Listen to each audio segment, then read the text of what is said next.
My name is Johnny Coates, aka Bird, like most people may know me, the people I grew up with. Today is going to be my very first podcast at my studio, and this is a special podcast. This isn't just some normal podcast to me.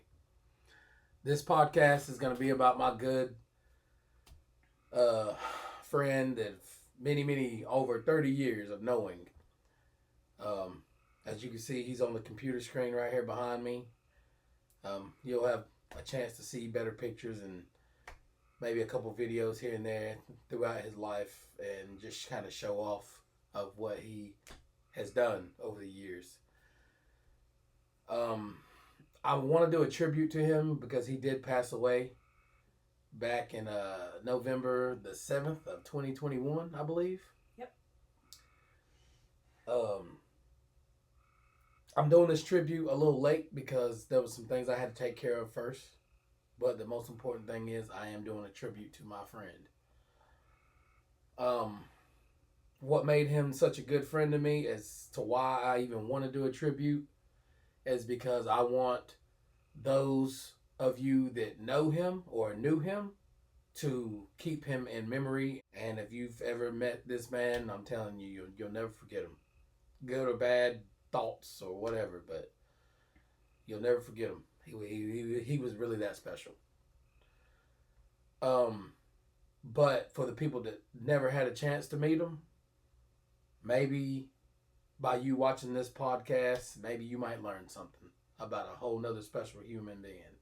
I just want to celebrate his honor and his memories throughout this podcast. I'm going to wrap it up right there. But also, I do have his wife here in the studio with me. So we're going to get to her in just a second.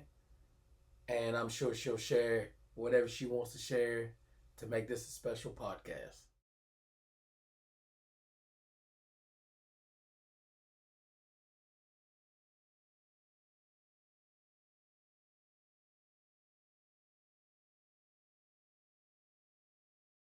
All right, so we're going to continue talking about my buddy's life. His name is Deasmon Wilfong. A lot of people know him as Deuce.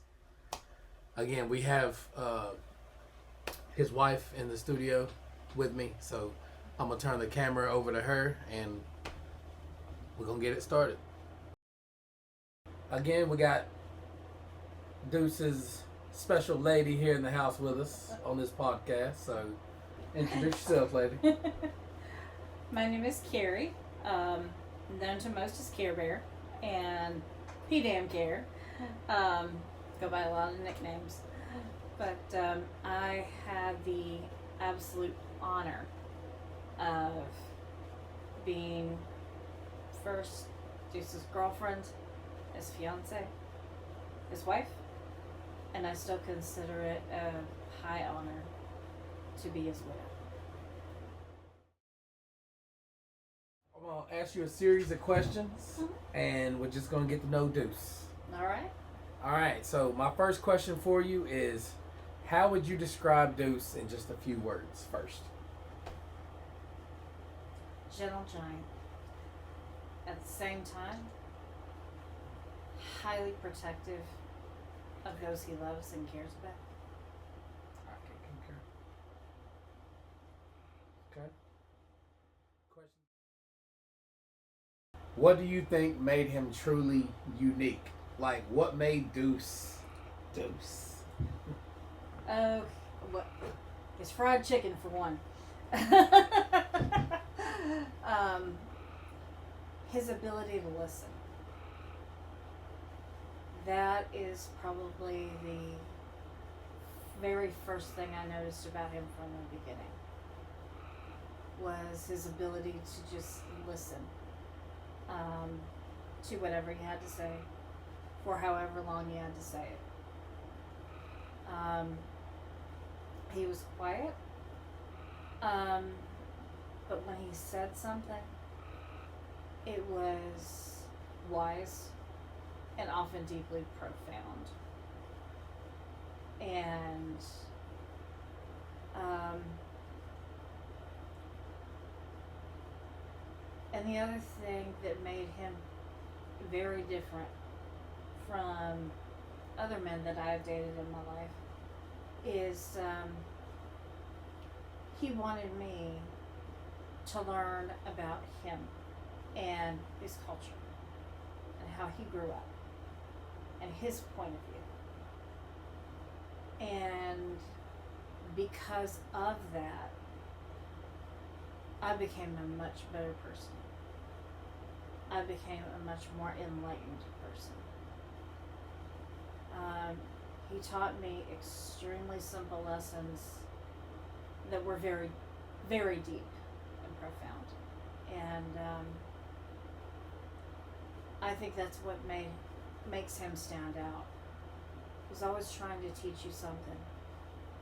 And if you listened and paid attention, you got it. You got the lesson.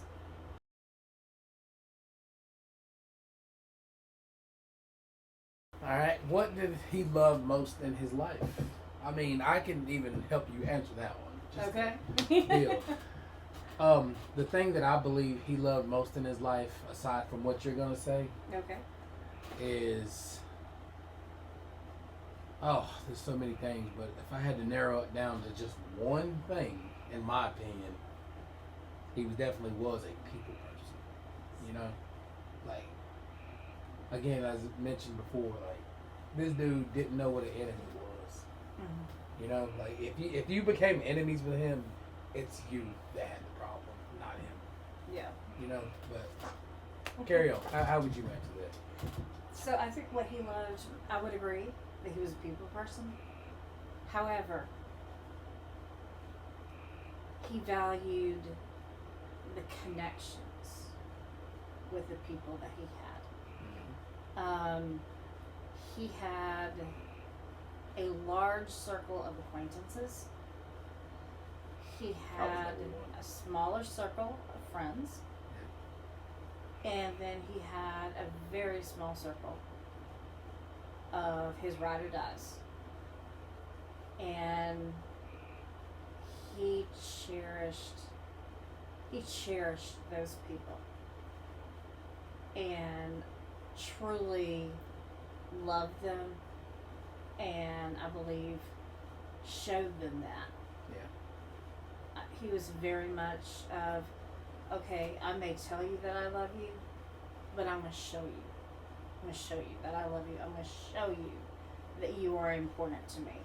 I'm going to show you that I'm your friend. And I think he loved those deep connections the most in his life.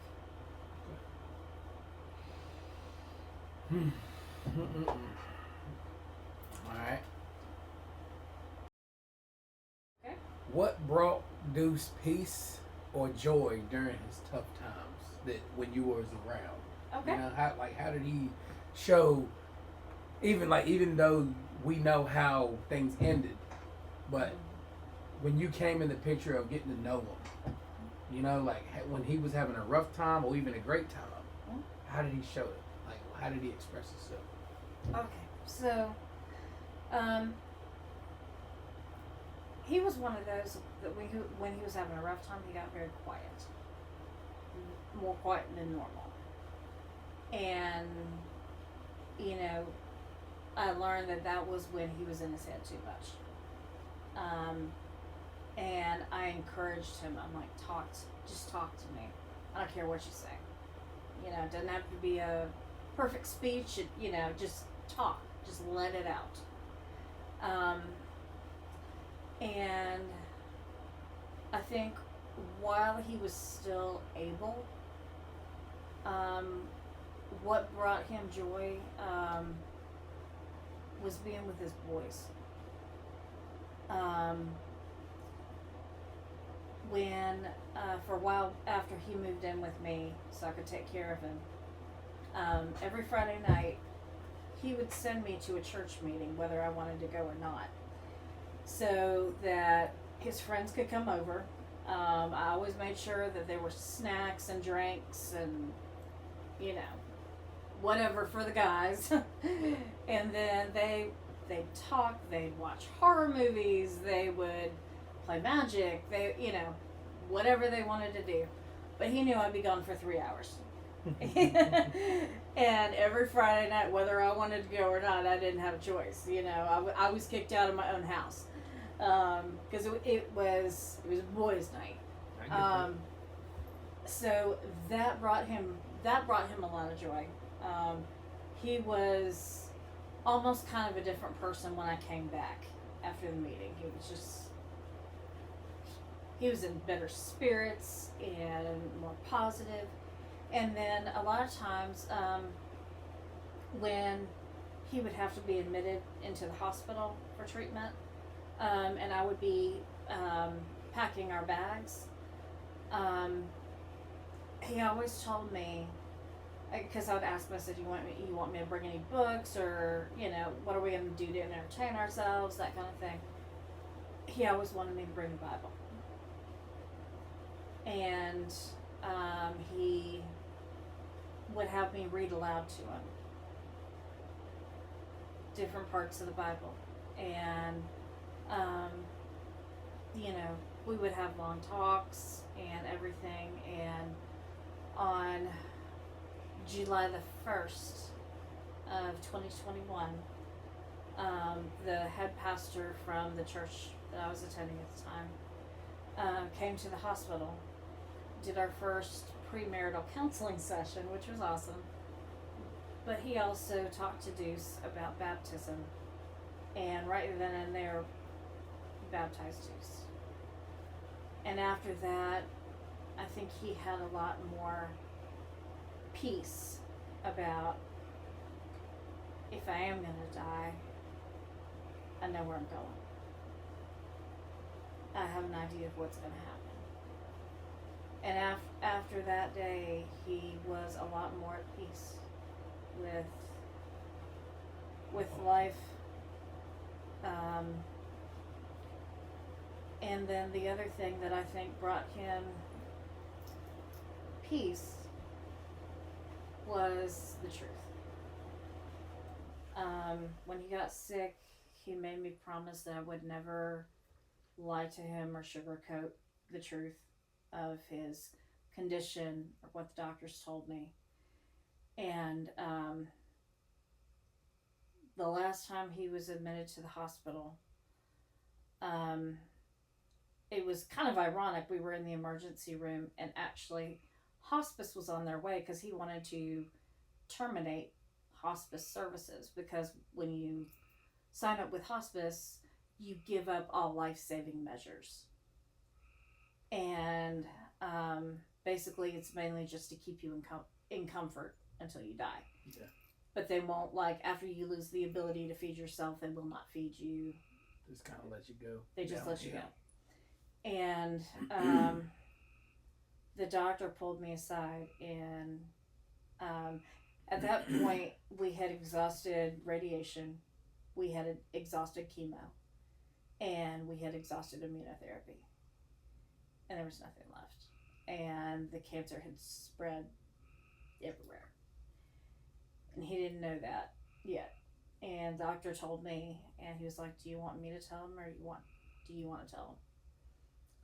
I said, no, I'll tell him. But that was the very hardest thing I've ever had to say to anybody. And I told him, I said, we already have this appointment with hospice. They're on their way. But you need to sign the papers and be admitted. And, I said, that doesn't mean I'm still not praying for a miracle.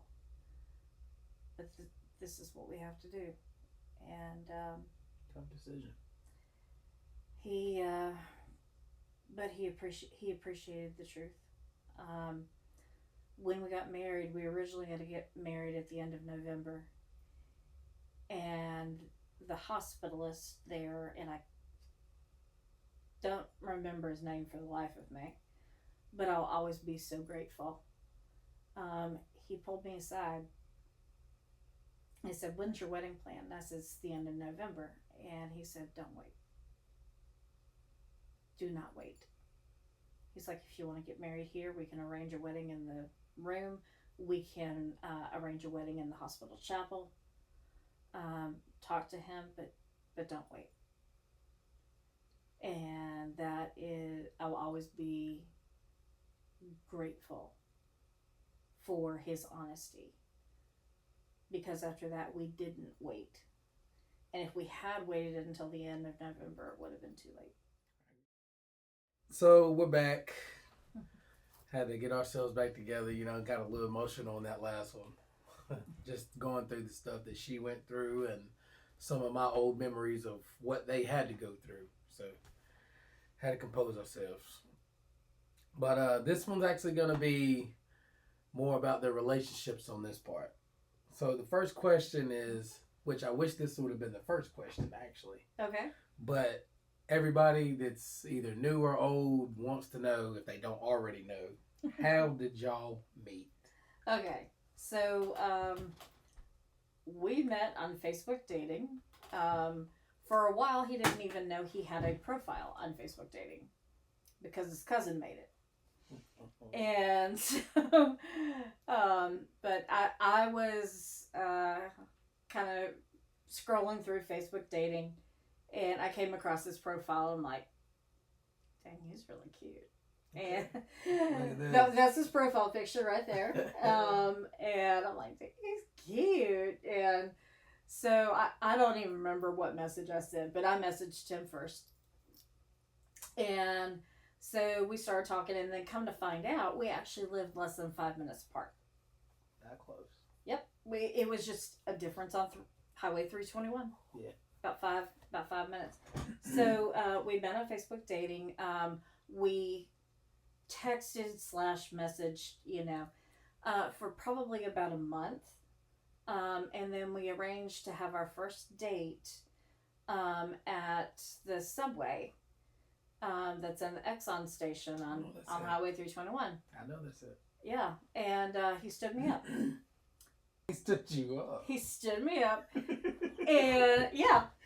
And I texted him, and I was like, okay, so I don't know why you're standing me up, but I kind of like to know why, And so a little while later, he's like, so I don't have a phone plan, so I have to use Wi-Fi, otherwise my phone doesn't work.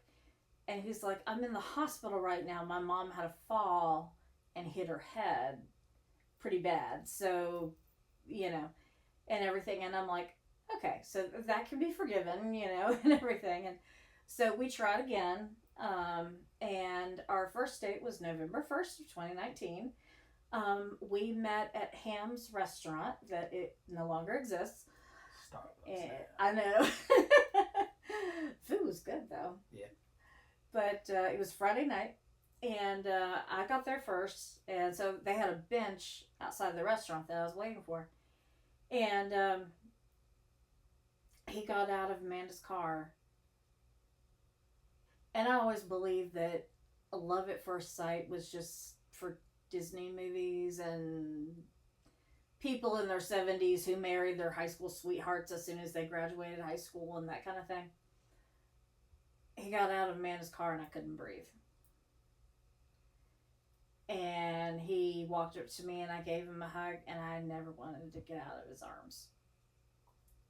And so we went into the restaurant, we ordered, we made the waitress really mad because we took up her table for 4 hours because we could not stop talking. Wow. It was this amazing connection where we could not stop talking, and never awkward silences, never running out of things to talk about. I had to leave the waitress a really big tip because it was a busy Friday night. She could have turned our table so many times. We ended up taking our food to go because neither one of us ate. Yeah. And so he told me, he was like, he's like, can you take me back home? And I'm like, well, sure, And he was like, I kind of sort of have a curfew. And I'm like, huh? And he was like, well, my cousin is also my roommate, and they think that, if I'm not back in a certain amount of time, I'm going to wake up in a hotel somewhere in a tub of ice, missing a kidney, and, because we met online or whatever. Yeah. And I was like, okay, I'll take you home. So I met Badge and Amanda that night, and we ended up in his room talking until 7 in the morning. It's a long night. So our first date lasted 13 hours. Wow. And then we agreed for me to go home, get some sleep, and then I was coming back to his apartment at 7 o'clock that night. We were going to watch a movie. Okay. So our second date was immediate, as was the third. These two didn't wait. And the rest. that first date, we were just joined at the hip. Yeah. And the funny thing was a grand majority of our conversation was about reasons why the other person should not date us. Ah. Like all of the dirty laundry and all of the baggage and all the stuff you're trying to hide to make a first impression and everything. All that was out in the open. And I finally was like, you know what? I don't care. I want to see you again. But that is how we met. Okay.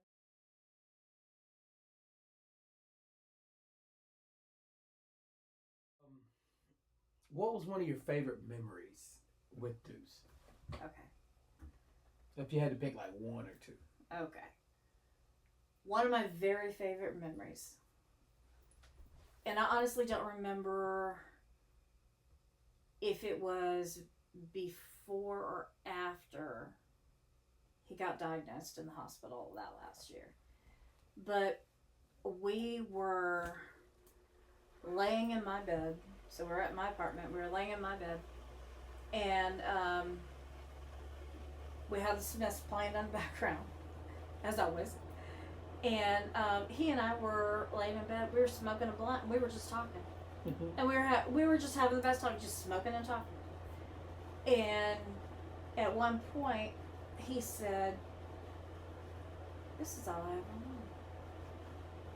wanted. Is just somebody to be myself with. And I can just be myself for hours and just chill and relax, listen to my favorite music, smoke a blunt, and just be with somebody." And I told him, I said, you know, this is probably the most amazing experience I've ever had with another human being. Another one of my very favorite memories is we started dating at the beginning of November. So that December, for Christmas, I was going to my parents' house. And I called them and I said, "Can I bring my boyfriend?" Because we moved fast. He was my boyfriend at that point. And they were shocked because I usually keep my parents out of my love life. But they were like, "Well, yeah, you know, you can bring him and everything." And my parents have been very happily married for this August 26th, they'll be 53 years. And I always wanted a relationship like they had, you know. And so anyways, Deuce came with me. We drove down there, I think Christmas Eve, spent the night, had Christmas Day with them. But when we were driving back, he was holding my hand and he said, "I want us to be just like your parents."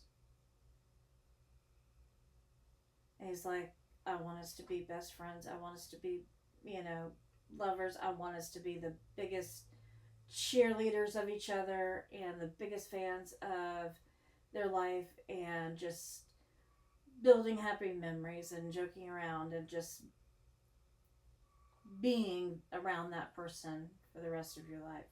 It's like that's what I want. I want us to be just like your parents. And then a third final memory that will lighten the mood a little bit is we've been dating for about 3 weeks and Thanksgiving came up. And so I was going to spend Thanksgiving with him at his mom's house. And I asked, I said, what can I make? What can I bring? And he was like, cherry cheesecake, and make a lot. Yeah. And I'm like, okay. So I made 2 9x13s of cherry cheesecake from scratch. And I think we took a couple bottles of wine too.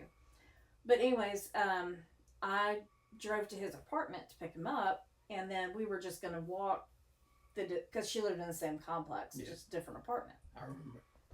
And he chose this moment while we're walking to his mother's apartment to tell me about a Thanksgiving incident with his first wife, Shannon, in which his mother knocked her to the floor because she was rude to Deuce. I remember Shannon. And so now, I've never met his mother before, but now I'm terrified of this woman. And so, anyways, we get there. I'm like, hello, Mrs. Anderson. It's very nice to meet you. And she was kind of intimidating too. Yes. At times. Yes. At times. The Anderson women, when they get that look on their face, the only answer is yes, ma'am, and how fast can you do it? Yeah. But anyway, so she was very nice, very sweet woman. And at one point, Deuce turned to me and he was like, hey, sweetie, would you mind getting up and getting me, I don't remember, like another slice of ham or whatever it was. Yeah. And I'm like, and I leap up off the couch. I'm like, yes, sweetheart, whatever you want. Do you want this? Do you want that? I'm like freaking out because I'm like, I do not want this woman to hit me. And so I fix his plate, and then I turn to her and I'm, Mrs. Anderson, can I get you anything? What would you like? Can I, and I end up getting her like a second plate or something, and just like being so nervous, obviously nervous and everything, and basically being at her beck and call, which, and so afterwards, I walked back to Deuce's apartment or whatever. And then she called him later that day. And she's like, what the hell did you tell that poor girl about me? She was terrified. She's like, and she served me in my own house. And he was like, well, I just told her about the time that, you hit Shannon to the floor. She's like, why the hell would you tell that story when you haven't even met me yet? And he was like, well, I just, and she was like, don't do that. Poor girl is terrified of me now, Yeah. But I loved his mom. I loved having interactions with his mom. But yeah, that was one of the memories that always makes me laugh and smile.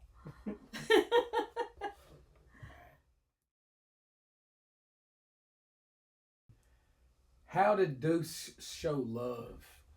Like, what was his little things that he did for you or to you? Okay, so a lot of these are going to be in the last year of his life. He had a very strict medication regimen, and so basically I only got 2 hours of sleep at a time. Because by the time my alarm would go off for his 4 a.m. meds, I'd get them ready, and then I'd have to wake him up and then make sure he took them and then chart them and all that. And so I was pretty much permanently exhausted all the time. And he would not let me get away with letting the apartment get an absolute disaster. He would not let me get away with not taking a shower because I was too tired. And a lot of times, my own self-care fell by the wayside because he was my top priority. Yeah. And he would tell me, he'd be like, baby, I want you to go take a shower. And I want you to be in there for at least 45 minutes. And just feel the hot water on you. I want your shoulders to drop. I just want you to relax and just have a good hot shower. You're going to feel so much better. You know it. And it's not even going to take you an hour. And little things like that Because then I would get in the shower, and yes, I would feel a billion times better once I got out. Yeah, easy going for you. When he noticed that there would be a stack of dishes in the kitchen sink that needed to be hand washed, he'd be like, baby, it never takes you longer than 20 minutes to do a whole kitchen full of dishes. And, if other things around the apartment needed straightening up or whatever, he'd be like, come on, I'll play some good music to dance around to while you're cleaning.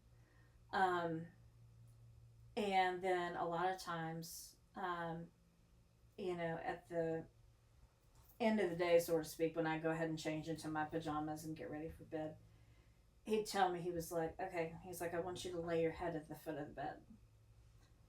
And that man gave the best foot massages in the entire world.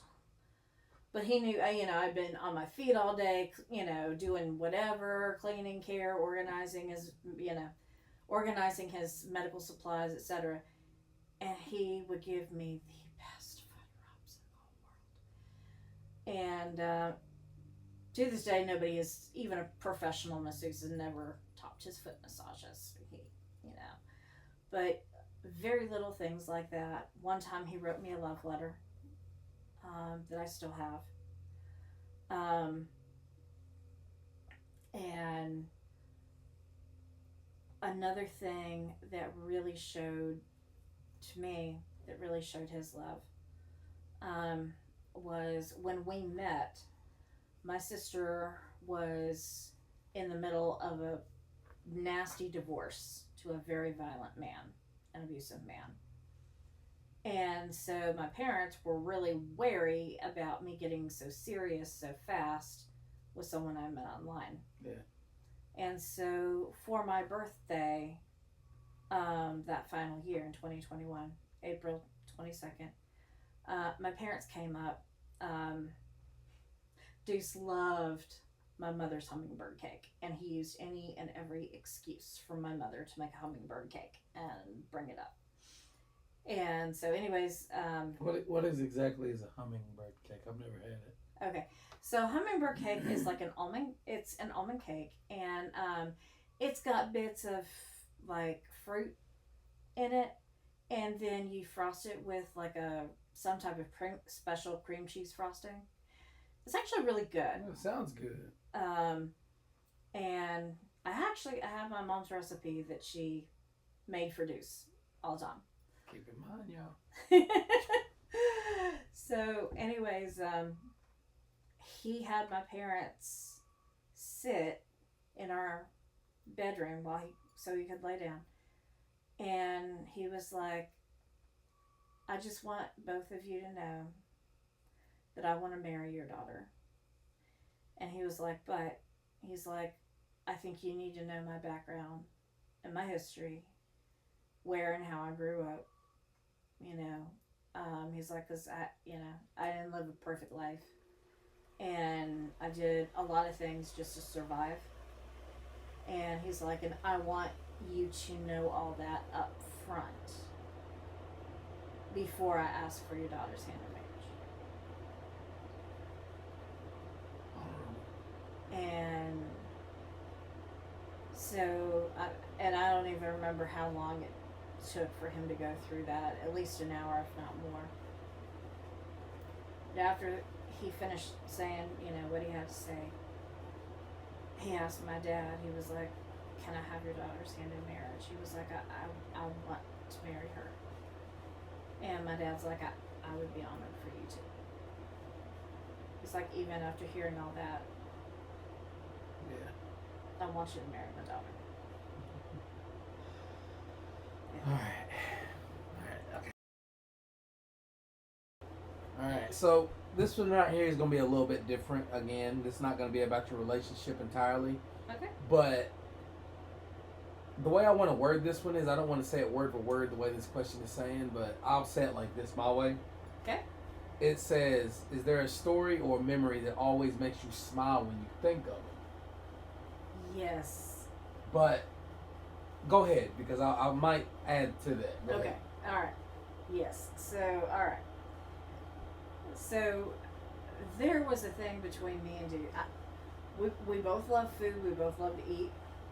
Somehow, and it never failed whenever I was with Deuce. Every time I was with Deuce, somehow more food ended up on my shirt than it did in my mouth.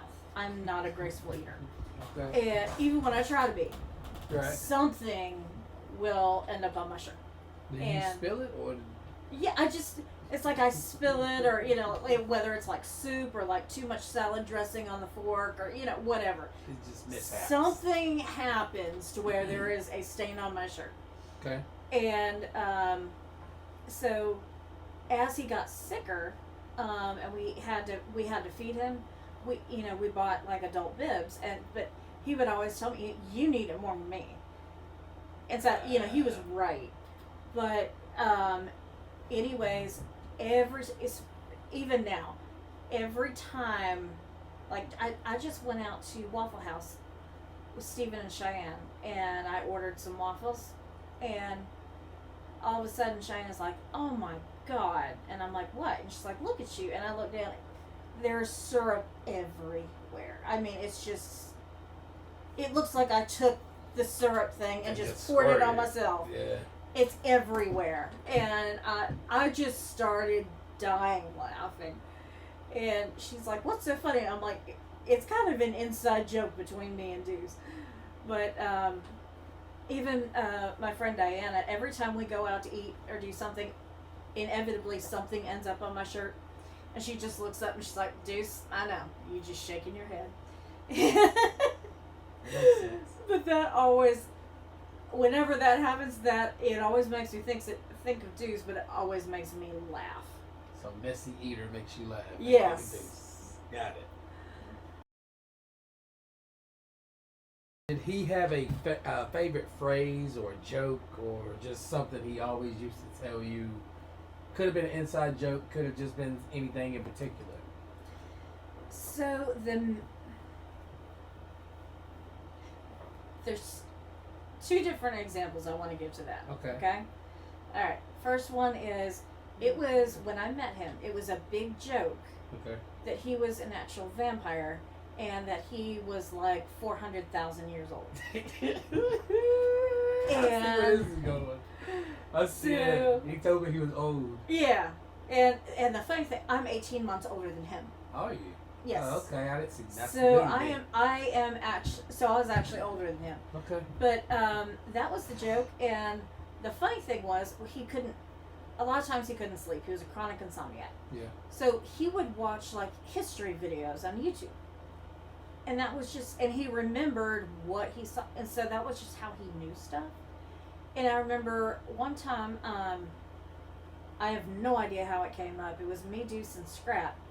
And somehow the debate came up, what was older, sliced bread or Betty White? And I don't know how that came up. It just did. And without missing a beat, Deuce is like, oh, Betty White is older than sliced bread. Wow. And he was right. And wow. so then the story came up that he must have been babysitting Betty White and slicing her bread, and that was how it all came about. But there were so many jokes of like history pieces that he knew, and then it's like, oh, well, you must have been alive for it. I remember one time they were playing some video game, and they were asking like, okay, so what would be the greatest like animal companion to have as far as like a weapon? Animal companion, okay. Yeah. You know, and a lot of people are saying, well, like dragon or dog or, whatever. And Deuce was like, pterodactyl. Okay. So the joke was, he was old enough to be in the dinosaur period, and he had a pet pterodactyl that he trained. So that way he could attack from the skies. Makes sense. Higher than an eagle, or as possible. Yeah. And coming down, swooping down, grabbing. I get it.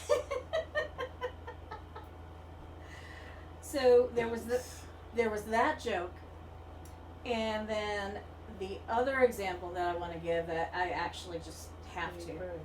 All right, so and it's hilarious. No, I'm sorry. No, you're fine. I had this little inside thing where Deuce just spoke to me like just now, and I heard his voice. And if Scrap was here, I know he would probably be rolling with me right now. There's only one person in this whole entire world that has only said my name only this way, like, and it's crazy because it's like I can literally hear his voice saying this, like even right now, like the way he always came up to me or just said hey or greeted me. Yeah. He'd be like this every single time. It never failed. He'd be like, "Hey, bird." I'm like, man, if you don't quit saying my damn name like that, like, "Hey, bird." Like, stop, Deuce. Why you gotta say it all like that, bro? Just say bird. Hey, bird. Like, stop, man. Stop. But anyways, keep going. I'm sorry. I heard it. It was there a minute.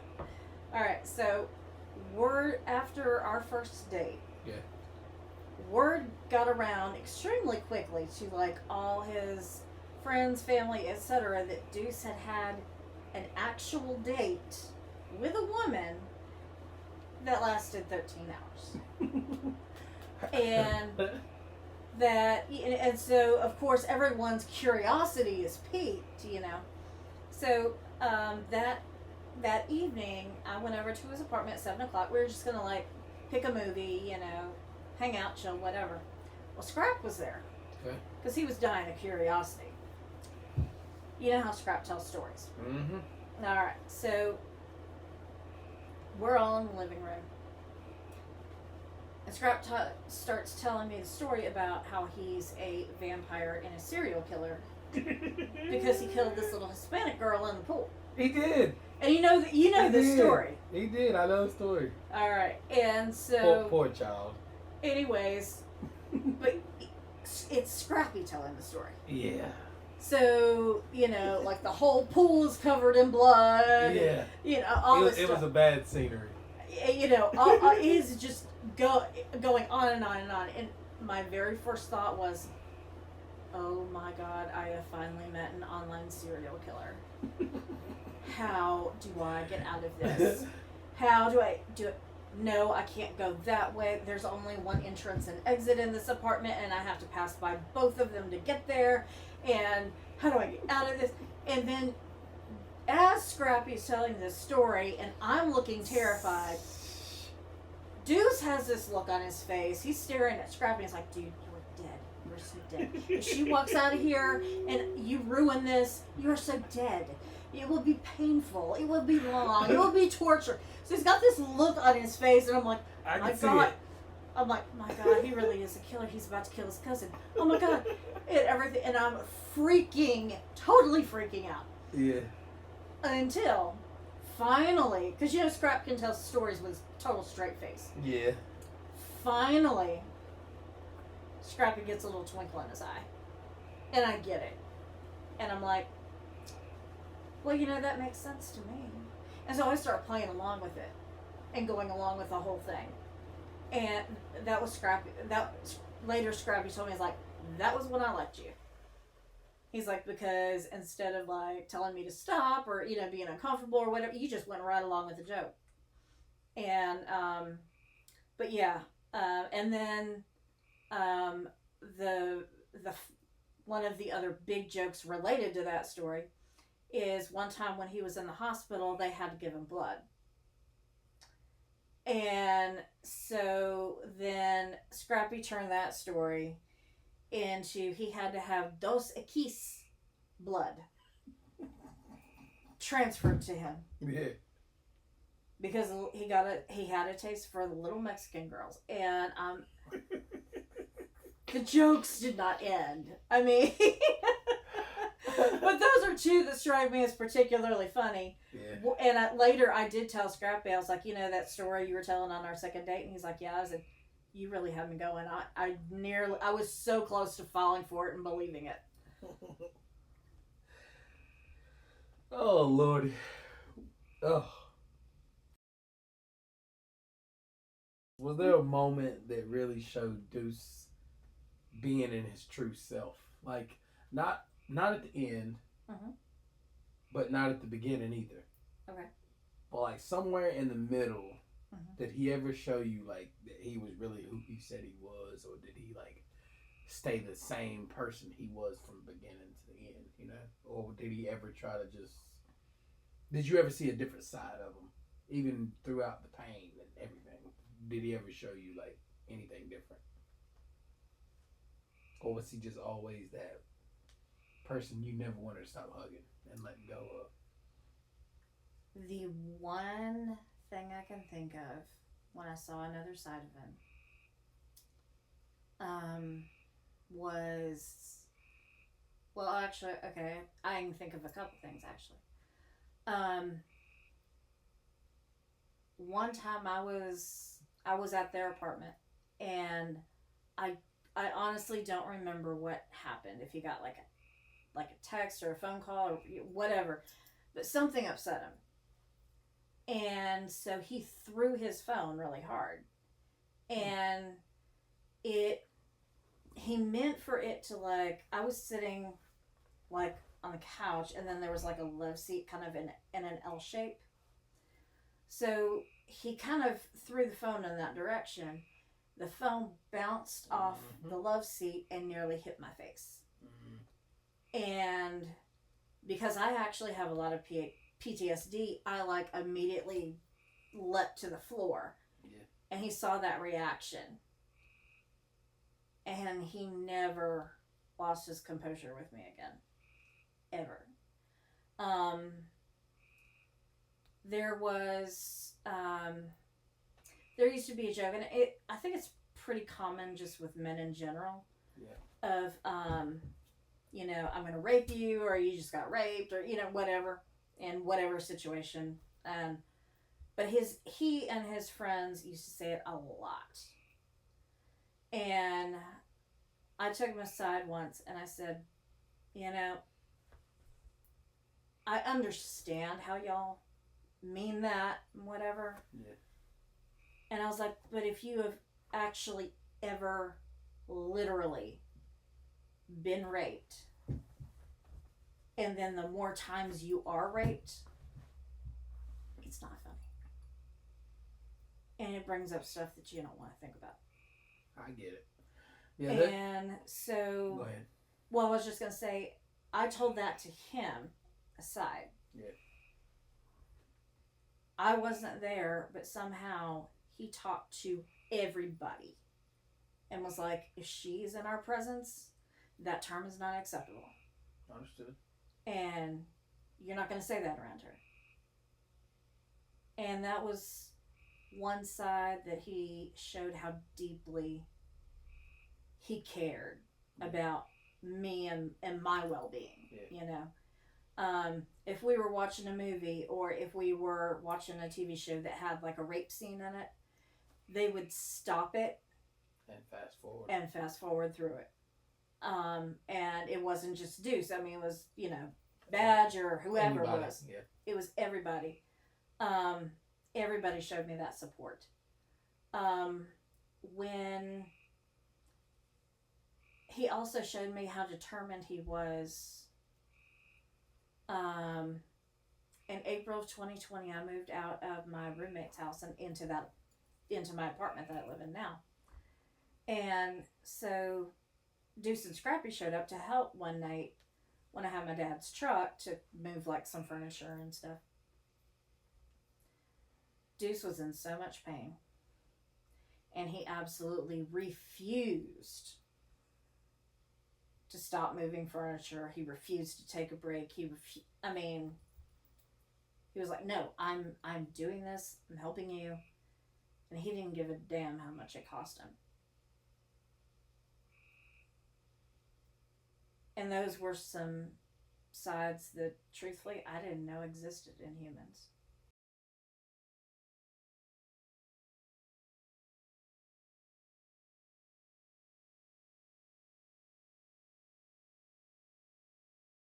All right. Now we're gonna talk about Deuce's strengths and his struggles. Okay. Whether it's the good or the bad. Okay. You know? But this is just all about Deuce and keeping it honest and real. You know. Yeah. What would you say Deuce's biggest strengths were, if you could just summarize it in a short term? Okay. So I think anybody and everybody who knew him, the very first thing would say is his listening power. He would actively listen to you no matter how boring you were. Or no matter about that. No matter how many times you told the story, or no matter how many times you were struggling with the issue or whatever, he would sit there and actively listen. And what I mean by that is, days later, he could tell you word for word the whole conversation. Yeah, he had a good memory, like an elephant, I'll tell you that. He had a very good memory, but he really paid attention to what you had to say. He tended not to speak unless he was adding to the conversation. Yeah, I could see that. Or to the ambiance of the room. You know, he could crack a smart wit remark and have everybody rolling. And he'd be silent the whole time, and all of a sudden he'll say one damn thing, and everybody's dying. And so, I mean, when he spoke, he made it count. Yeah. You know what I mean? Whether it was solemn, wise, profound, or just extremely true and extremely funny. You know, yeah. Did you happen to, in the time that you were with him, did you happen to come across any of his weaknesses that maybe he could have worked on before he passed or during? So, Deuce had, and not a lot of people know, Deuce had a great deal of PTSD from the years that he traveled. And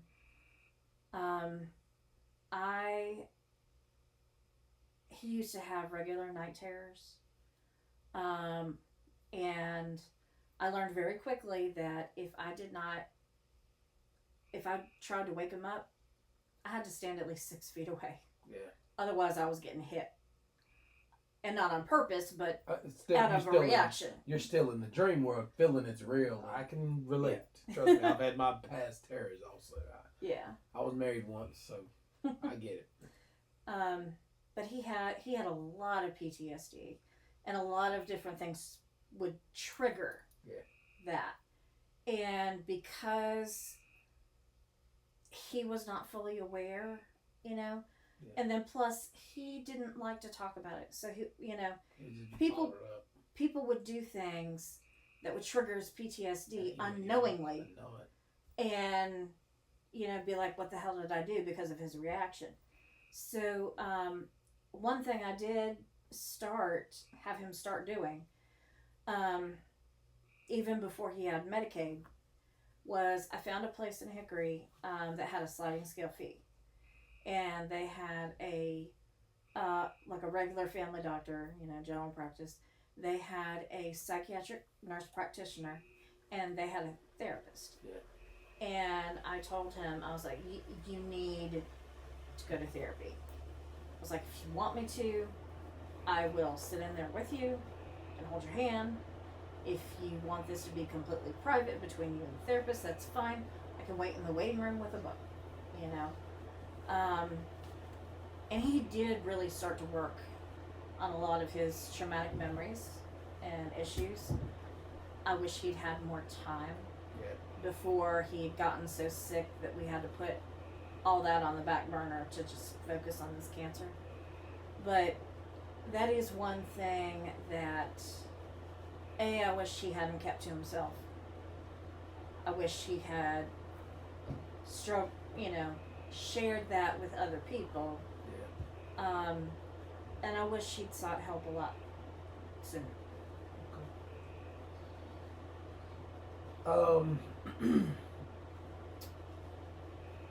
Man, like that's deep, because that's a part I didn't even understand or know about him. You just taught me something.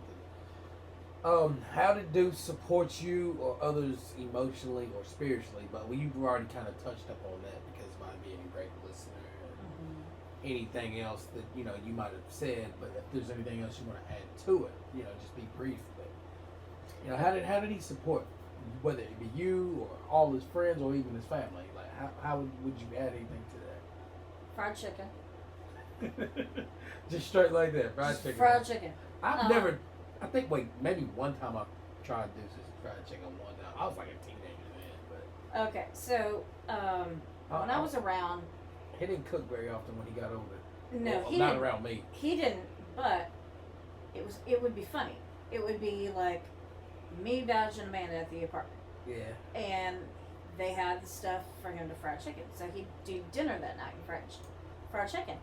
So he'd get in the kitchen and start doing his thing. And by the time he comes out with a platter of fried chicken, there's 10 people in the apartment. Okay. Because word got out, Deuce was frying chicken. And so he comes out, there's 10 people, we're all drooling from the smells and Yeah. and everything. And he'd look at me and like, baby, can you run to the store and get more chicken? I'm like, yes, I can. And so, his fried chicken, because people would magically appear whenever he was frying chicken. That's something else. See, when I was hanging around Deuce, it was always the video games and the deep conversation and talks and Yeah. the smoking weed and it was all that. Right. I never got to experience that side on Deuce where he's cooking, which we ain't gonna talk about my cooking, 'cause I can still punch I've him. heard too many stories of your cooking. Yeah, right. Don't believe everything you hear. That's all I'm saying. Now, granted, once or twice, the scrap or anybody that was there might say what they gonna say, which I'm not even gonna argue with you guys about that. But it's definitely improved since then. That's all I'm gonna tell you. But Deuce, he would have something else majorly to say. I promise you. Oh yeah. That's all I'm gonna tell you. But yeah, he did that. He kept me grounded a lot of the time. Yeah. I tend to overthink things, and I also, because I overthink things, then I tend to procrastinate. Right. And so he would keep me on with just like, okay, baby, we said we were going to do this today. We need to do this today, or you got this in the fridge and it's about to go bad. We need to eat it. Yeah. Little things like that. But also too, I mean, he supported me with my baggage, with my PTSD, with my stuff, and made sure that I took care of me as well, and That's important. Though. yeah, that is For them heavy days, for that, yeah, because being a sole caregiver is so hard. Yeah. And never getting a break, never getting anything, and he supported me in so many little ways like that. There's a magnet that I actually bought at Barnes and Noble. It's on my fridge, and I also have the sticker in my car, and I also have a keychain, and they all say the same thing. And it got me through all that. It says, "Life is tough, my darling, but so are you."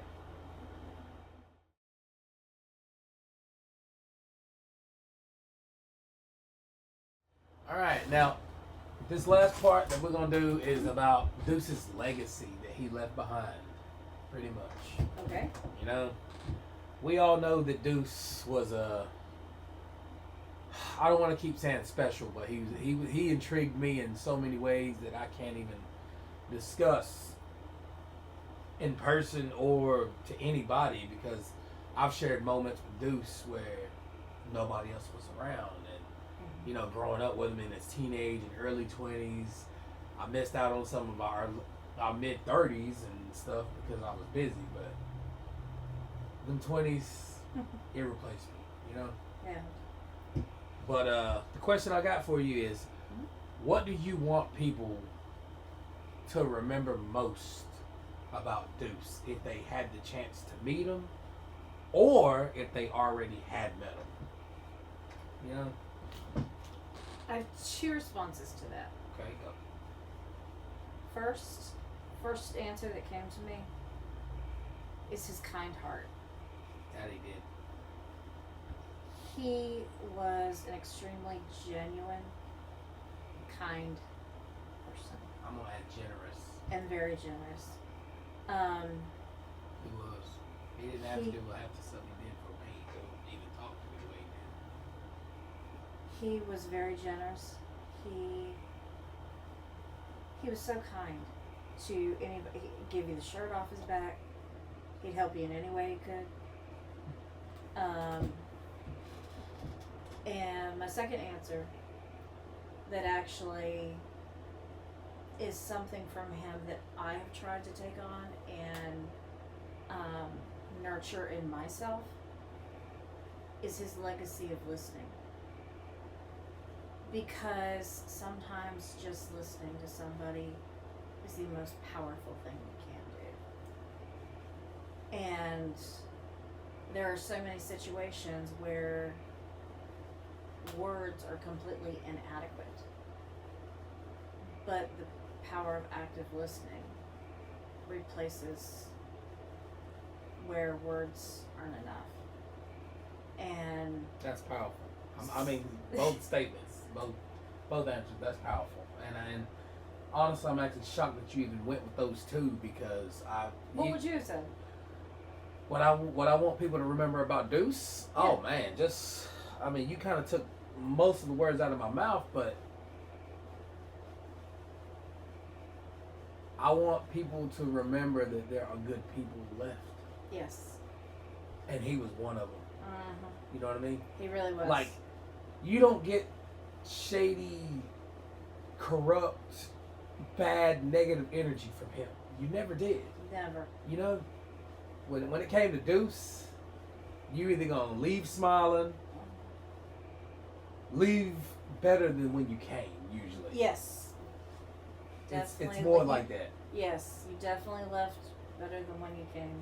Even all the things he had going on, and we're not going to go into too much detail about those. Right. You know, whether it was his personal well-being or whatever. Right. But there wasn't a time that when I seen Deuce, I always left better. Every single effing time. Yep. And if I was in a worse mood, it's something probably I caused. This is, you know, me just being a little trouble starter. But Deuce didn't have a bad bone in his body, like at all. Like I tried to figure him out for years. I'm like, man, how in the heck are you this nice every time I see you? And it's like you never change, and you're always, even though you don't always do the positive, you're still doing the positive. How does that make sense? Right. Like, it doesn't make sense because it's like some of the things. One of my biggest memories, real quick, I want to add. No, please. Just because, you know, I don't know if you've ever talked to Deuce about driving or anything like that. But there was a time when I used to work at my old GE company and we had the company car and all that. And I tried teaching Deuce how to drive. Okay.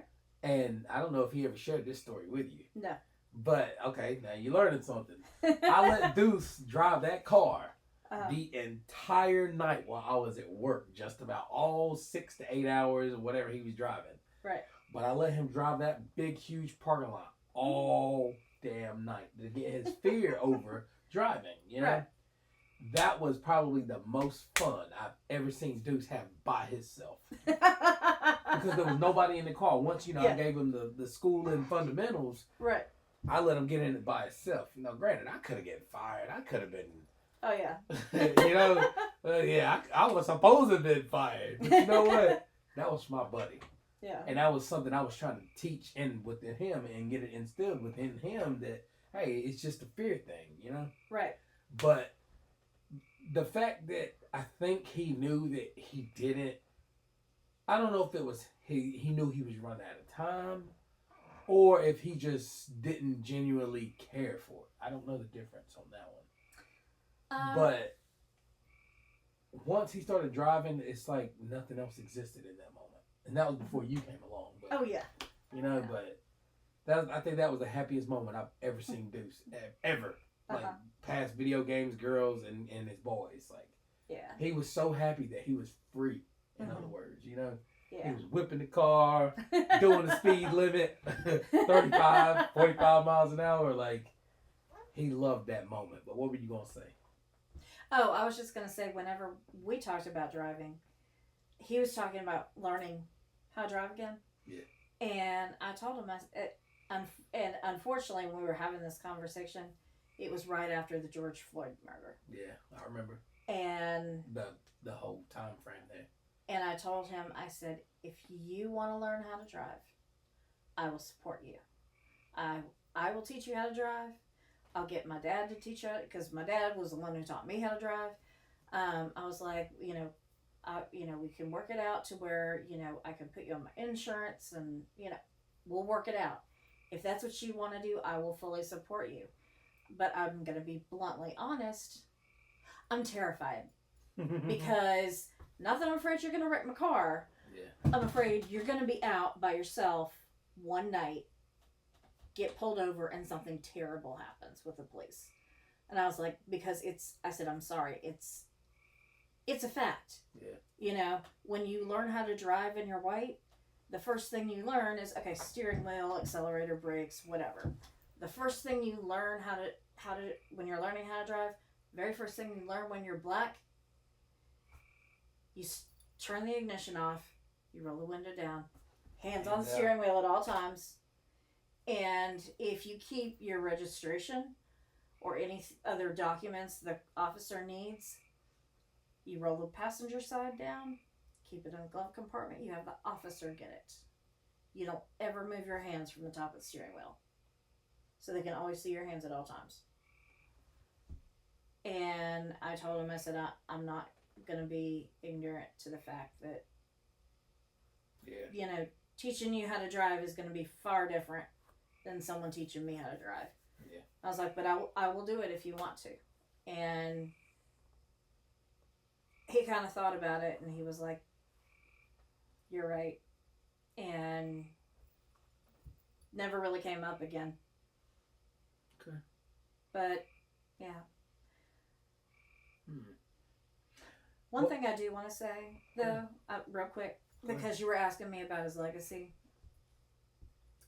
So, and this is more, I guess. Which follows to the next question, still dealing with his legacy, but continue. Okay.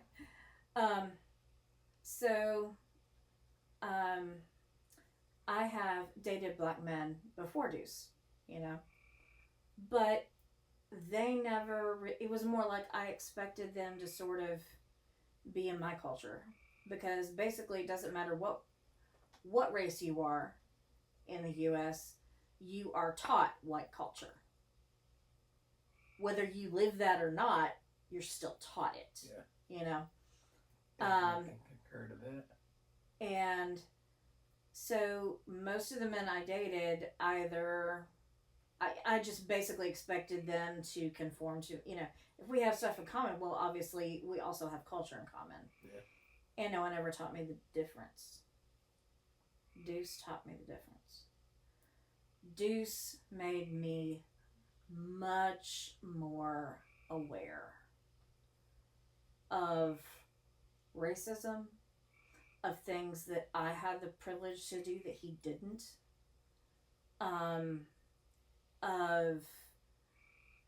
He made me much more aware. And also he expected me to learn his background, his upbringing, his culture, as much as he learned mine. And I can't tell you how much of a better person that's made me. Totally. Whew. Powerful stuff we got today.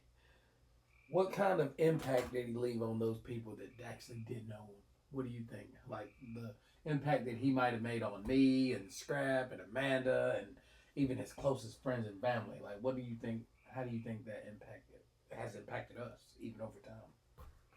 I think that And yourself included. happy memories.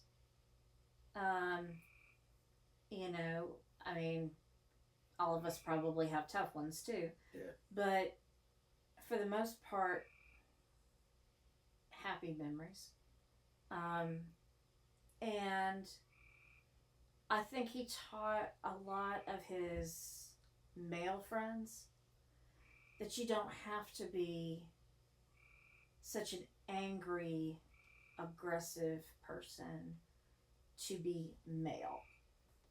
You can be quiet. You can still make your point without the anger, the aggression, the ferociousness. You can be a gentle giant and still have your presence, if that makes sense. That makes actually perfect sense. You can, because he had presence. You kind of knew not to mess with him. He wasn't a short guy either. He was kind of tall. No, yeah, he was 6 feet tall, and which I'm 5'2", so he's a giant. But he had his presence, and that presence could change from warm and welcoming to you don't mess with me. But he also, in that sense, he reminds me of one of my favorite quotes. A lion never has to tell you he's a lion. I agree to that. Yeah. You know, I want to add to that because there's a buddy of mine that I work with down at Back Streets. He said, kind of like what you said, but just a different way to say it. He said, a lion never has to show that he's a lion. Lions don't ask. Lions take. You know what I mean? Mm-hmm. So I get it. I definitely get that. All right. Now, last question. Okay. If Deuce was here right now, mm-hmm. what do you think he would want to say to everybody that knew him and even the people that don't know him? Ooh, that's a hard one. Yeah. I know one thing that he would say to me personally. What would he say? You need to stop being so sad. It's time to move on. Before he died, he made me promise him many times, more than once, that after he died, I would move on and find someone else to be happy with for the rest of my life. Yeah. And he was like, I got to be happy with someone for the rest of my life. You need to have the same experience. And I'm sorry it's not with me. But you will find someone. God, hey, we gotta stop with this. Like, but, okay, all right, I will lighten it up. No. That's just. But that is a. That sounds like Deuce. That is a personal conversation we had many times, and I still have so many days where I grieve so hard for that man, and would do anything and everything if I could have him back here, happy and healthy.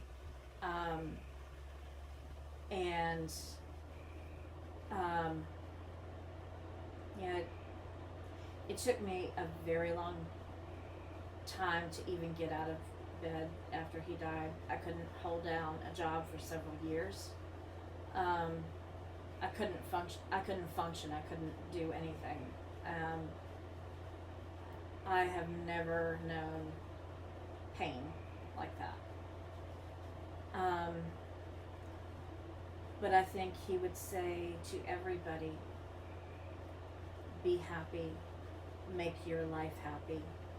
Life is too short to be in situations that doesn't make you grow that doesn't make you learn, and that doesn't make you a better person, and that doesn't ultimately make you happy. If you're in a miserable relationship, get out, because you're wasting your time. If you are in a job you hate, find something else, because life is too short. If you have a dream of doing whatever,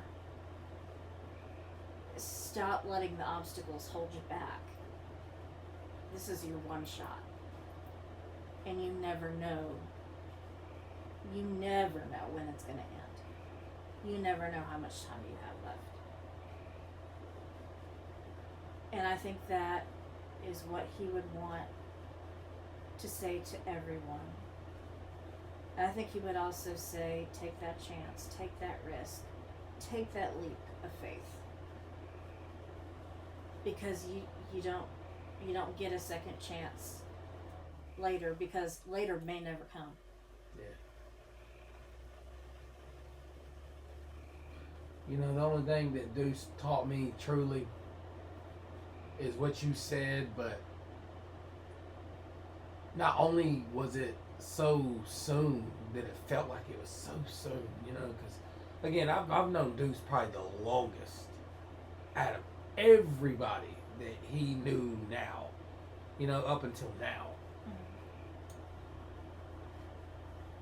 And I'm talking about when I was always from like 11 years old all the way until now. And, you know, that was before Scrap, that was before Brooke, that was before everybody. Right. And before you, before Shannon, before everybody. Like I literally grown up with this man and got to see exactly who he was as a person.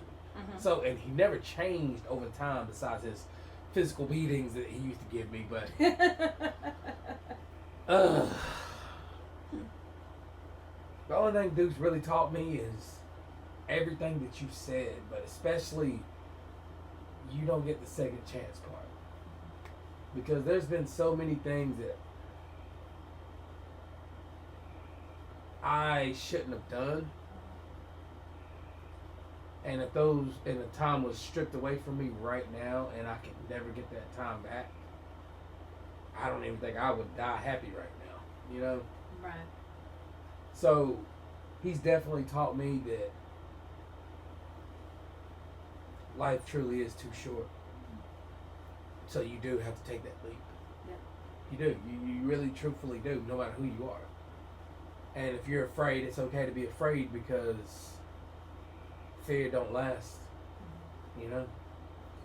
You know, one conversation that we had, when we were talking about like our wedding and getting married and all that. And he asked me, he's like, I have one question for you. I'm like, what's up? And he's like, what happens if we get married and then God does a miracle and heals my cancer? Damn. He's like, what happens then? I was like, well, I said, what happens then is we get to dance at our 100th wedding anniversary. That's what happens then. Because I think he needed to know I was marrying him to marry him. Yeah. Not just because he was running out of time. And, you know, I said, baby, I said, if a miracle happens, and I'm never going to stop praying, but it will. I said, but if it does, I've met the love of my life. And I'm getting to marry the love of my life. Not too many people get to experience that. Not too many people do. You know? My daddy got to walk me down the aisle twice. Once to my idiotic first husband, where I was young and stupid. And the second time, when he was walking me down the aisle of Deuce, I remember I just burst into tears. A lovely picture of that the photographer got. Of me crying, and I'm like, and I remember holding my dad's hand. I was like, Daddy, this is the happiest day of my life. I am marrying the man of my dreams, the man I've always wanted since I was 4 years old. this isn't even happiness. It's like euphoria. You know, I mean, and there's a picture that the photographer took of Scrappy had to tell me kind of when it was, because it's a picture of Deuce, you know, in the bed, and he's kind of looking off to the side, and Scrappy's standing right next to him. And Scrappy told me, he was like, that was him watching you walk down the aisle to him. He's like, I have never seen that man smile like that in my life. He's like, I don't think I've ever seen anybody smile like that in my life. And we were married for 26 days, but those were the happiest 26 days of my life. And I will always cherish that. It's definitely hard to find real love, though. Yeah. Real love, not the conditional love to where, you know, somebody gets mad and then they leave or replace you, you know? Mm-hmm. It's hard to find real love, though. But all I'm going to say is this, congratulations to you both. And I wish you was here for me to be able to say that. Mm-hmm. And which I said it, you know, when you guys got married, but, you know, I told him that, and I meant it. But right now, the more I look at this computer screen, the more I keep feeling like he's actually looking at me, and right now, all I can think is that big white smile he's got whenever he's happy, you know? Deuce was definitely one of a kind, and he still is. Like, even in my memories, he still is. You know, me and Scrap have moments where he talks through Scrap, and Scrap speaks for him. And I don't always approve of what you got to say, Scrap, by the way. But I'm just going to let it go. That's not Deuce talking, that's you talking. But it does sound like him sometimes. One thing, if you don't mind. Go ahead. Because they played such an integral part in everything, I just want to give a shout out to Carolina Care and Hospice. You want to look at the camera on that one, that's on you. That way you can personally thank them, you know what I mean? Oh,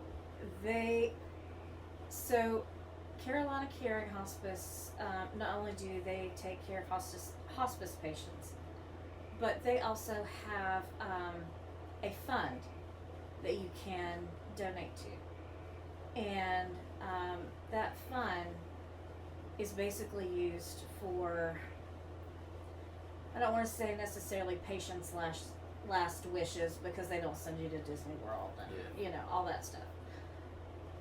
But they planned our wedding in 4 days. They did decorations. They had cake for guests. They had a special cake for me and Deuce. They had flowers. They had boutonnieres for the groomsmen. They had bouquets for the bridesmaids.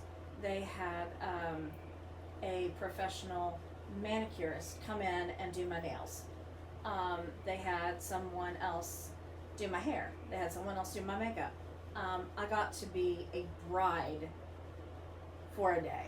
Right. I was not a caregiver. I was a bride. They sprinkled rose petals all over the brick walkway that I was walking down.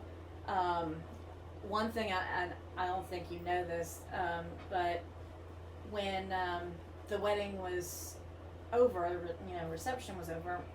I think I had to go back to work after it was over. I think you did. So they were going to take him. They were going to take him back into his room, and so anyways, they were wheeling him back across the parking lot and everything, and then they stopped at the door, and they were like, "Carrie, you need to sit on the bed," and I'm like. And they were like, because the groom always carries the bride over the threshold. So they had me sit on the bed, had him carry me across the threshold. Right. And then when we got back to his room, I had been sleeping on like a chair that folds out into a bed, you know. They took that chair out. They brought in an extra bed and it was everything. Everything was covered in rose petals. They had mints on the pillow, and anyways, they put his bed right next to the extra bed, and they were like, "You need to at least be holding hands on your wedding night." And so you got lucky a different way, huh? I did. That was, well, when he was sick, that was mainly how we slept. We always held hands. Yeah.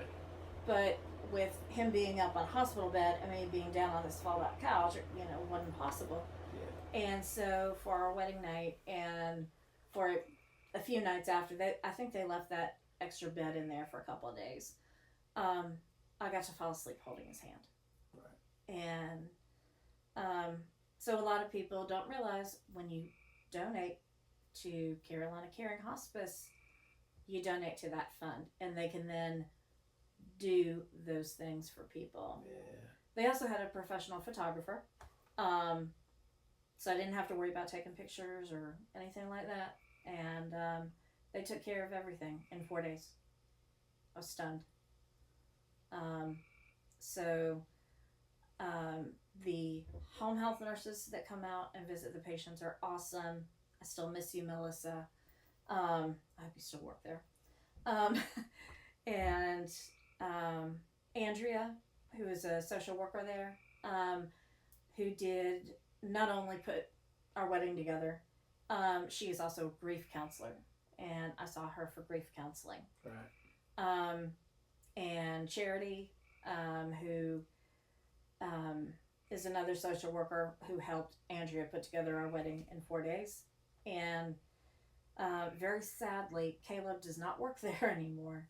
Caleb was a freaking awesome male nurse who stayed after his day shift to help Deuce get ready for our wedding. Wow. Help get him dressed and the cologne and, all spiced up and everything. And we had so many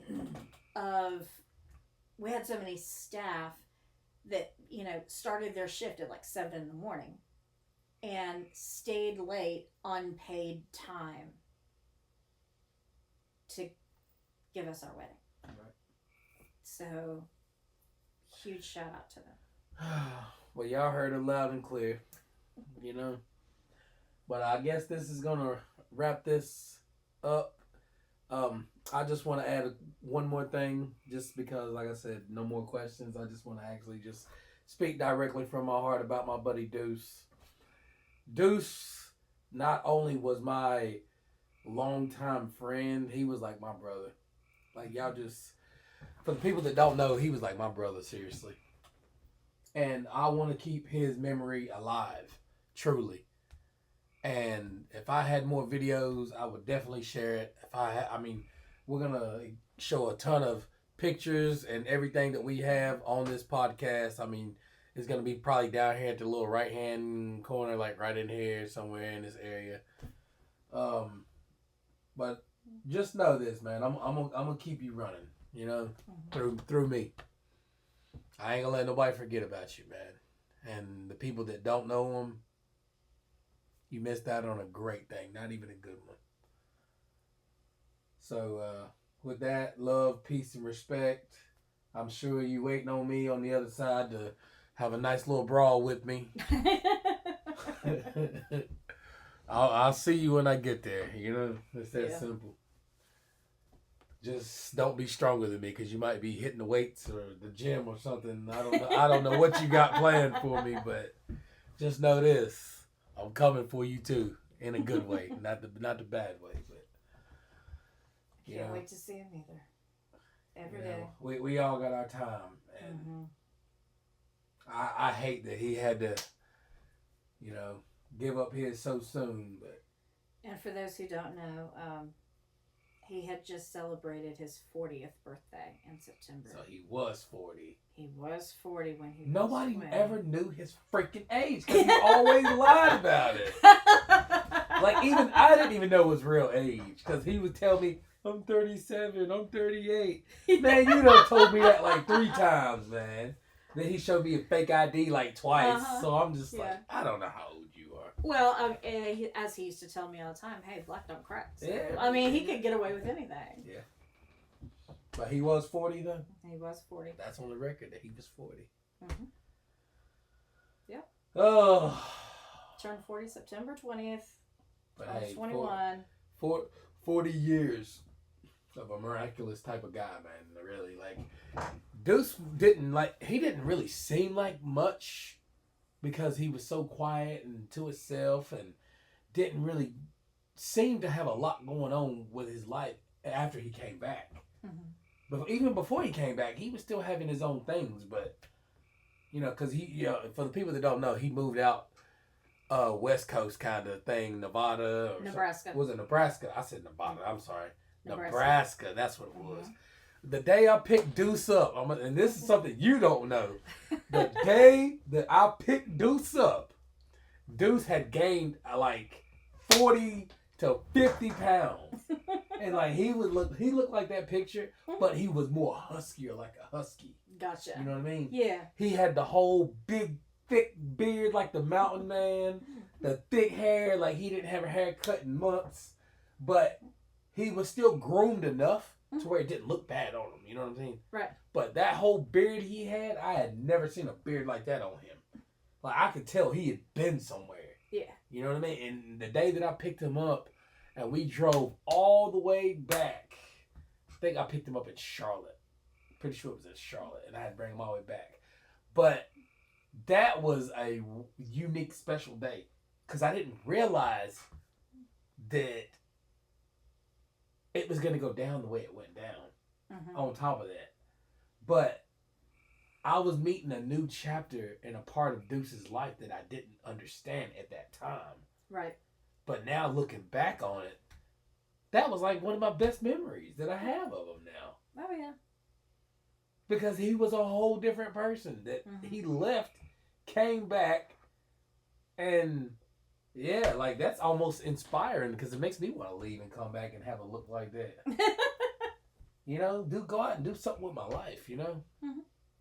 But anyways, to the old viewers, new viewers, whatever, y'all just don't know. That man right there, one of a kind. And there ain't too many people on earth right now that's like him, I promise. Mm-hmm. Like, y'all don't know. Send the heart, send the love, send the comments, whatever y'all got to do on this podcast, but it's pretty much over. I hope y'all enjoyed getting to know my friend, her special husband that she talked so dearly of. And I love you, buddy. I'm not going to tell you. I'll tell you that right now. I love you. Always, Deuce. And catch me on the next podcast, y'all. Y'all have a good one. I'm Johnny. Thank you for having me. Oh, you're welcome. You're welcome. And this cuts, and that's it.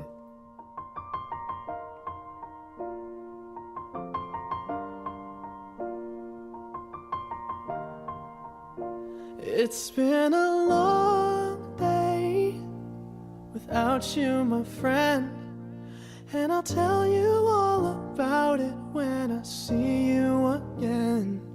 We've come a long way from where we began. Oh, what the hell? What the fuck, you I'll little tell bastard? you all about Get it the hell out of my when I grass see rod. you again.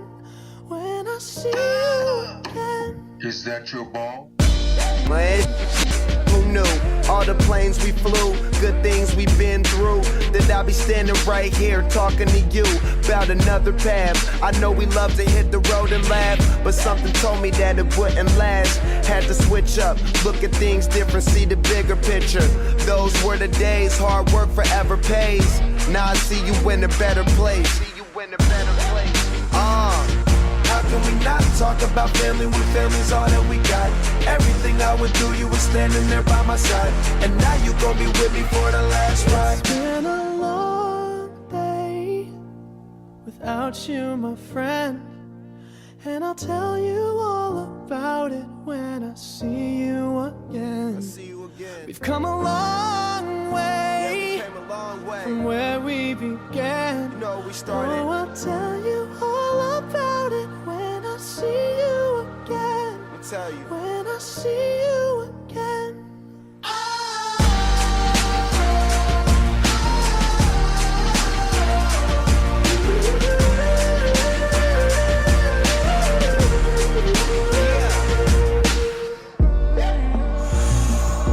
First you both go out your way and the vibe is feeling strong. And what's small turn to a friendship turn to a bond. And that bond will never be broken, the love will never get lost. And when brotherhood come first, then the line will never be crossed. Established it on our own when that line had to be drawn. And that line is what we reach, so remember me when I'm gone.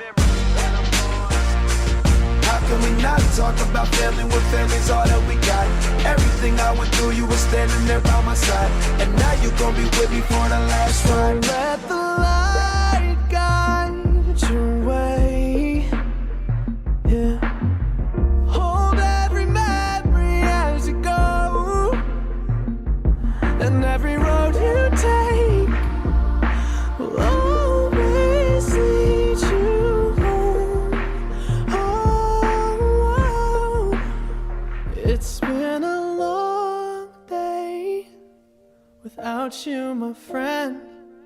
And I'll tell you all about it when I see you again. We've come a long way from where we began.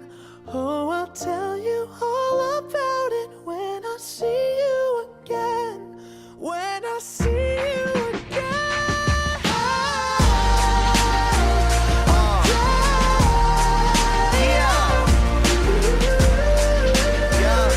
When I see you again, see you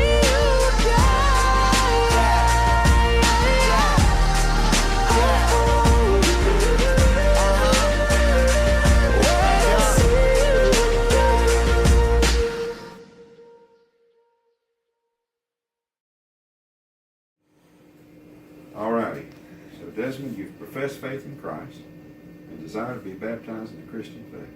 Yes. Alright. Well, Deasmon, I baptize you in the name of the Father, the Son, and the Holy Spirit. And I'll make the sign of the cross on your forehead, marking you as a child of God. Deasmon, you've been bought with a price. You belong to the Lord. And I pray His blessings upon you. Now pour out your Holy Spirit, O God, upon your servant Deasmon, Father, that he may feel your grace and mercy now, that he may feel your love flowing through him, God, encouraging him as a child of God, bought with a price. And I pray, God, you'll bless him as he follows you and seeks to serve and love others in your name, that he'll be blessed in the process. I pray for healing and wholeness and restoration, God, in him. And I thank you for his calm and considerate and kind spirit. I pray, God, you'll continue to work through him as a vessel for you.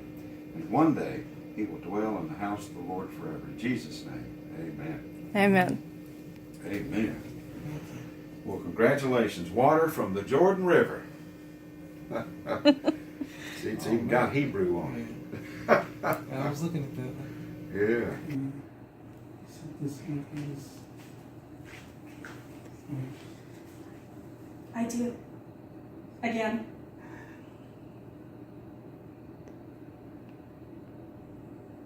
Go ahead, just push it down. My hands are a little bit more swollen. Oh my gosh. It's so pretty. It's so pretty.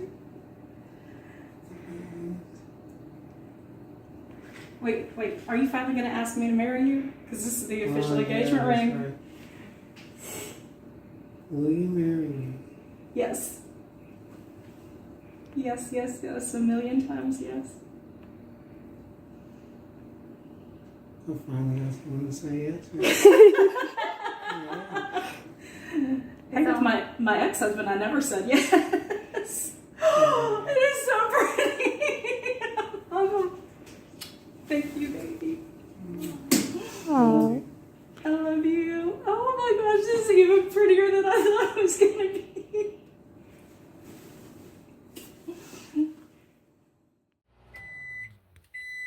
Hey everybody, this is Carrie, Deuce's widow, adding a final video for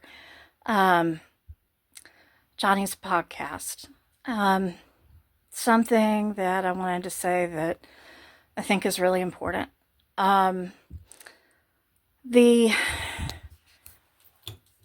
kindest thing you can do, and the most important thing you can do when someone dies, whether expectedly or way too young, all of a sudden,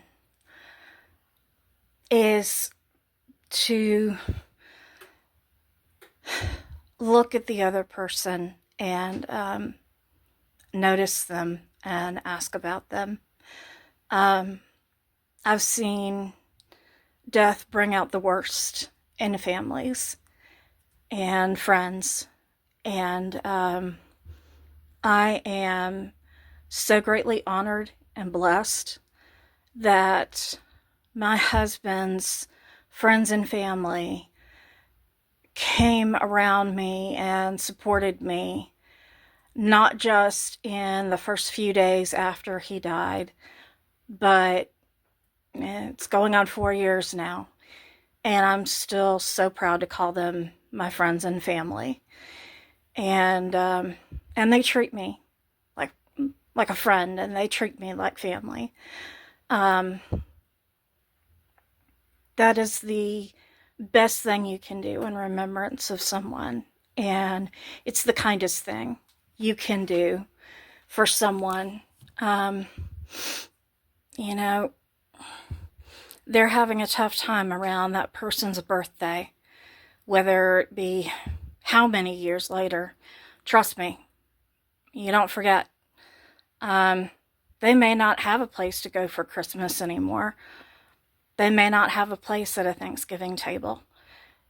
They may not have plans for their birthday because they feel like no one cares. Caring about the widow or widower, caring about their family, and being kind. That's the best thing you can do to help someone through going through something like this. It's going to be 4 years this year, and it's still heartbreaking. It's still hard to walk in the door and no one be here. So, but that is my final word, and that's what I want to spread, is kindness. If you don't know what to do for someone who's just had a loss, just be kind. Be there. Let them know you care.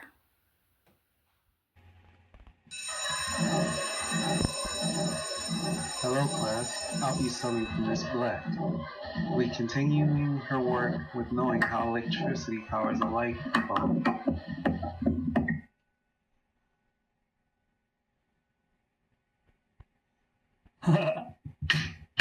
Oh, what the hell? What the fuck, you little bastard? Get the hell out of my classroom.